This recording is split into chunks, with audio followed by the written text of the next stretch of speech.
예, 세 번째 파트 NTL7의 허가 그리고 사업개발 로드맵을 말씀드리겠습니다. 저희가 2022년도 작년도에 허가 및 사업개발 로드맵을 발표드리겠다고 말씀을 드렸었는데요. 저희가 연말에 ARS에 관련한 중요한 계약을 맺고 그 PR을 연초에 하다 보니까 오늘 한 번에 허가 및 사업개발 로드맵도 발표를 드리게 됐습니다. 오른쪽 그림을 좀 보시면은 이 면역 항암제 어떤 그 외부 거시 환경의 변화가 있는데요. 초록색 T셀 서프레서 블라케이드, 이 안티 PD1, PDL1, 또 안티 렉3 이런 것들이 이제 승인이 돼서 정말 키트루다 옵디보는 2014년 승인 이후에 현재 전 세계 의약품 매출 1, 2위를 하고 있는 휴미라와 함께 이런 대단한 약으로 수십 조씩 1년에 팔고 있죠. 근데 이거의 뒤를 이을 후보로서 사실은 IL2, 이제 IL7의 이제 친구와 같은 어떤 이름인데 IL2가 각광을 받았습니다. 그래서 넥타라는 회사가 BMS에 매우 좋은 딜을 했고 또 신소릭스가 또 사노피에 계약을 해서 임상을 진행했는데 결국은 이 IL2 T세포 활성제는 ORR은 매우 크게 늘릴 수 있지만 OS가 약한 이런 면들이 있었기 때문에 후기 임상에서 실패를 했고 결국은 이제 이 개발이 많이 중단이 됐는데요. 저희들은 이제 T세포 증폭제로서 이 NTI7이 바로 ORR보다도 오히려 OS 궁극적인 어떤 항암 지표를 늘려주는 이 기전 그리고 또 ARS의 어떤 좋은 뉴스 계약 이런 것들을 통해서 이런 그 면역 항암제의 어떤 새로운 웨이브를 만들어서 우리 신약 개발을 잘할 수 있는 주자로서 개발을 하고자 합니다. 그래서 저희들이 이제 허가를 받아야 되는데 면역 항암 신약으로 어떤 적응증에서 받을 거냐, 어떤 암을 대상으로 할 거냐 조건을 좀 봤는데 먼저 저희들이 이 개발하려면 첫 번째 조건은 경쟁이 적어야 되겠습니다. 어려운 암이어야 된다는 얘기고 두 번째는 우리 물질과 맞아야 되겠죠. 우리 기전하고 세 번째는 빠른 임상이 가능한지 임상을 한번 벌렸는데 너무 느려지고 길어지면 개발이 쉽지 않으니까요.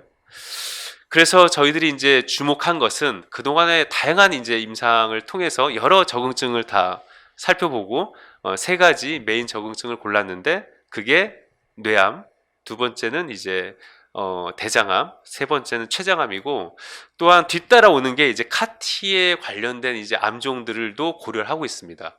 카티와 NTI7의 병용 시너지가 매우 좋게 지금 나오고 있기 때문에 카티의 임상이 더 좀 진도가 나가면 이제 후속 임상도 고려 중입니다. 근데 지금 현재는 이 세 개의 암종에 좀 집중하려고 하는데요.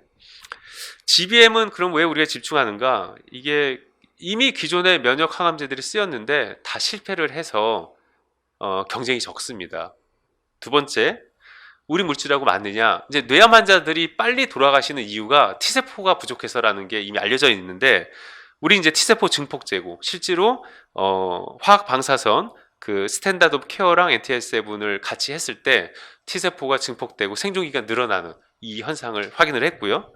세 번째로는 이 임상에 대해서 경쟁하고 있는 임상 프로그램이 상대적으로 매우 적고 또한 임상 PI들이 적극적으로 이 임상을 주도하고 있고 또한 임상 전체 이게 퍼스트 라인인 거거든요. 신규로 진단받으면 바로 이제 들어가는 건데 그럼에도 불구하고 이제 예후가 안 좋은 언메실레이트 GBM은 생존 기간이 1년밖에 안 돼서 저희도 임상을 하는데 이 기간이 그렇게 길지 않다. 이제 이런 장점이 있습니다. 그래서 단계적으로 이제 저희가 일상의 이제 후기 일상을 마무리를 했고요.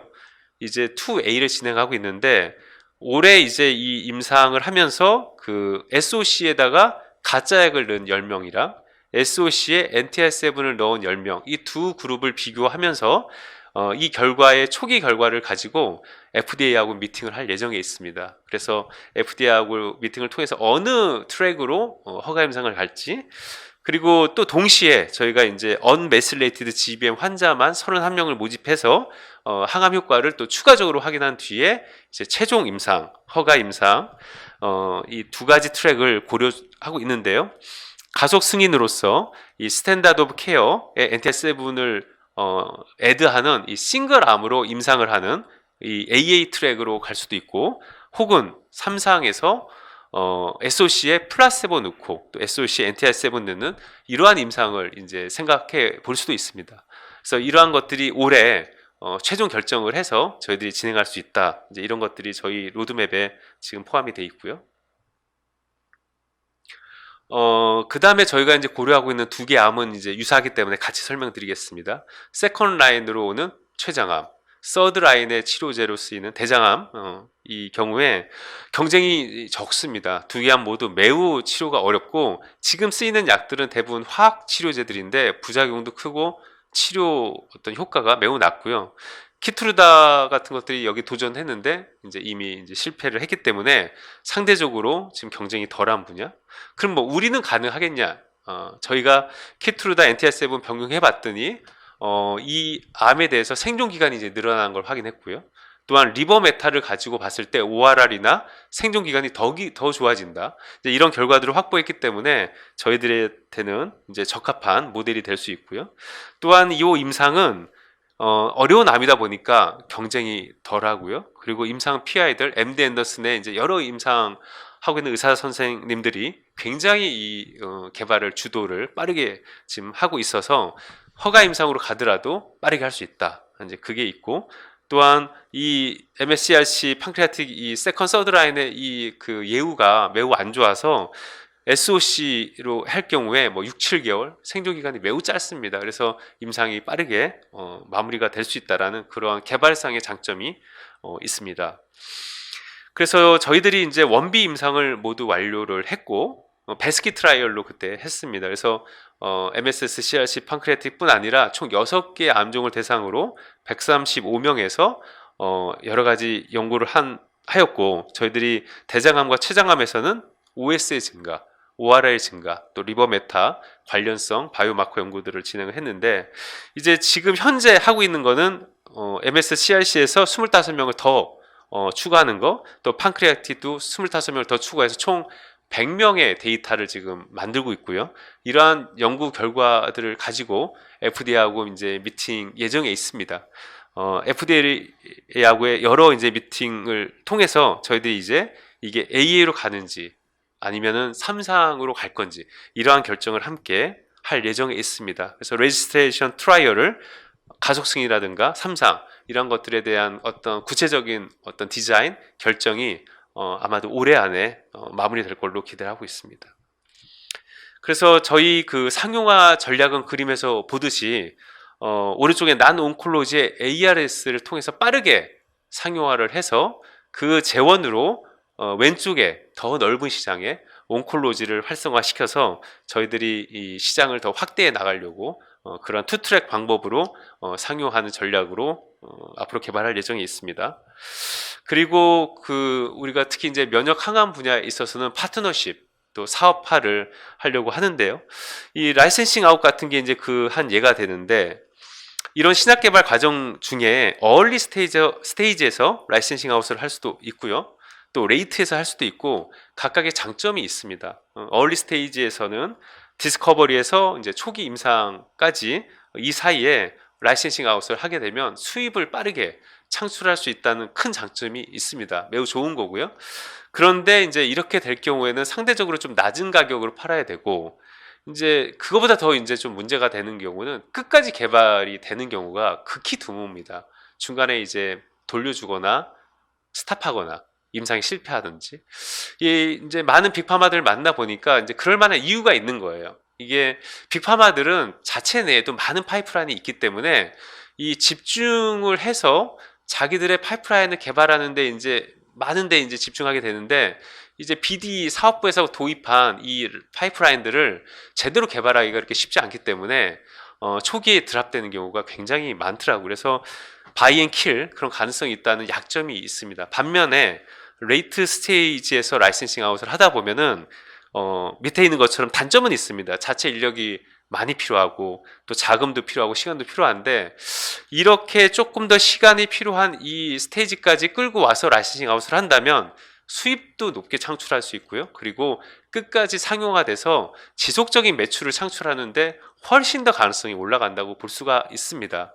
저희 NTI7은 저희들이 그동안 많은 기간 개발을 해왔고 이미 레이트 스테이지로 왔기 때문에 라이센싱 아웃을 해도 끝까지 상용화되는데 유리하지 않을까, 적합하지 않을까 그런 기대를 하고 있습니다. 그래서 다음 슬라이드에서는 과연 어떻게 그럼 우리가 사업화를 할 건가, 파트너랑 어떤 식으로 할 건가. 첫 번째로는 이제 제일 이제 그 심플한 방법입니다. 빅파마가 이제 신뢰가 이제 가고 확실한 파트너라고 하면은 모든 전체 권한을 다 부여를 해주고 파트너로부터 업프론트 피를 바로 받고요, 계약금을. 그 다음에 개발 단계에 따른 마일스톤을 받고 어떤 세일즈에 도달했을 때 또 마일스톤 받고 또 매년 매출에 대한 로열티를 받는 이러한 구도로 돈을 받으면서 수익을 창출하는 이러한 게 가능하고요. 이렇게 해서 얻은 돈으로 저희들은 자체 공장도 나중에 지어서 이것들을 직접 파트너한테 납품을 하면서 또 다른 매출을 만드는 이러한 그 일련의 사업화가 가능하다고 볼 수 있습니다. 두 번째 옵션으로는 저희들이 전체를 부여하는 게 아니라 온콜로지만 부여하는 겁니다. ARS 같은 것도 이제 저희가 지금 하고 있으니까 온콜로지만 부여한다. 이런 경우에 똑같이 그에 따른 그 마일스톤 피를 받고요. 저희들이 그 돈으로 할 수 있는 게 다른 게 또 생기는 거죠. 뭐 이렇게 그 제조해서 납품하는 거 외에 비항암 분야 전체에 대해서는 자체 신약 개발할 수도 있고 또 뭐 추가 라이센싱 아웃 할 수 있고 새로운 어떤 트랙에 또 사업화가 가능한 그런 기회를 맞이할 수 있고요. 세 번째는 이제 그 넥타가 BMS하고 했던 그런 딜인데 체크포인트 이니비토에 대해서 독점권을 주는 그러한 계약 혹은 뭐 카티에 대한 독점권을 주는 그렇게 구분해서 그 병용 독점권을 줄 수도 있습니다. 이렇게 됐을 경우에는 다 똑같이 갈 수 있겠지만 저희로서는 이제 나머지 분야에 대한 어떤 권한을 가지고 뭐 추가 라이센싱 아웃, 자체 개발 이런 다양성을 추구할 수가 있고요. 또 파트너사한테는 사실은 뭐 이렇게 해줬을 때 나중에 우리가 더 많은 권한을 갖고 싶다. 그렇게 했을 때 우선 협상권 같은 걸 줘가지고 그들한테 기회는 먼저 줄 수 있다. 그렇지만 제3자로부터 받은 조건은 그 이상을 이제 해줘야 되는 그런 우선 협상권 이런 것들을 이제 협상할 때 넣을 수는 있겠죠. 마지막으로는 그 최장암이나 대장암 이런 거에 특히 관심이 있고 이거부터 해보겠다 이런 라이센싱 딜이 될 수도 있습니다. 그런 경우에는 어떤 특정 적응증만 줘가지고 개발을 빠르게 하게 해주고 나머지에 대해서는 저희가 이제 그 권한을 가지고 하는 거죠. 그래서 이 경우에도 파트너사한테는 뭐 우선 협상권을 줘서 나중에 뭐 그걸 살 수 있는 권한을 준다면 1차적으로 아직 다른 분야는 확신이 없으니까 확신이 있고 관심이 있는 적응증만 먼저 계약을 맺고 나머지는 이제 우선 협상으로 빼놓고 이렇게 빠르게 계약할 수도 있습니다. 저희는 올해 이런 네 가지, 크게 이제 네 가지고 뭐 더 여러 가지 변수는 이렇게 다양한 옵션이 있겠지만 이런 여러 가지 그 사업화 구도에서 가장 저희 회사한테 유리하고 또 상대에도 뭐 좋은 그런 윈윈이 가능한 그런 구도, 그런 파트너를 찾아서 어떤 사업화의 어떤 실적을 내려고 노력할 예정에 있습니다. 마지막으로 좀 요약을 해보면 ARS는 이제 미국 정부 주도로 이제 진행이 될 거고요. 저희들이 추가적으로 자금이 들어갈 일은 없습니다. 이제 미국 나이아이드가 그들이 이미 상용화 시킨 ARS 치료제 그 경험을 가지고 진행을 할 거고요. 설치료와 영장류 데이터가 확보되면 임상 실험 없이 바로 이제 납품으로 연결되는 그러한 상용화 트랙을 갈 거고 면역 항암제는 이거보다 시장이 훨씬 크죠. 그렇지만 ARS의 이런 좋은 성과가 이쪽 오른쪽에 면역 항암제 개발에도 좋은 영향을 줄 거라고 생각을 하고 있고요. GBM이나 뇌암이나 뭐 판크레아틱 캔서, 췌장암, 또 대장암 이런 데에 대한 허가 로드맵을 따라가고 또한 바이오마커, 리버메타 이런 것들에 대한 확인, FDA하고의 미팅 이런 것들을 진행해서 가속 승인 혹은 임상 3상 이 최종 등록 임상에 대한 길을 찾아갈 거고요. 그 사이에 저희가 좋은 사업 파트너를 만나게 되면 파트너십 체결까지 진행해서 궁극적으로는 항암 시장에 진출하고 적응증을 또 확대해 나가면서 지속적인 성장 동력을 만들어 가려고 하고 있습니다.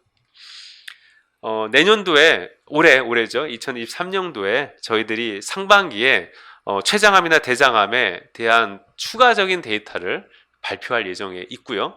하반기에는 다양한 CPI 콤보, 체크포인트 이니비터 콤보의 임상 결과들을 발표하고 또 뇌암, CCRT 콤보, 케모 레디에이션 콤보에 대한 추가 결과, 그리고 마지막으로 저희가 그 작년도에 카티 병용의 아주 긍정적인 결과를 좀 발표했는데 이제 올해 하반기가 되면 카티하고의 병용을 어떤 식으로 하면 되는지 용법 용량이 거의 완성이 될 것 같습니다.